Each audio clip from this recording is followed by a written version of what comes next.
আসসালামু আলাইকুম গাইস, সবাই কেমন আছেন? ইনশাল্লাহ আমিও খুব ভালো আছি। তো আপনাদের মাঝে কিছু কথা বলার জন্যই লাইভে আসা। তো আমি আমার যে কোম্পানিতে আছি এই কোম্পানি নিয়ে কিছু কথা বলবো। হ্যাঁ, তো আমাদের এই কোম্পানি 2025 সালের আগেই অনেকগুলো ভিসা ছাড়ছে।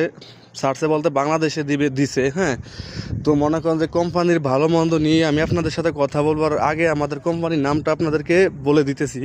আমাদের কোম্পানির নাম হয়েছে কি মার্কো আল রাশেদ। হুম।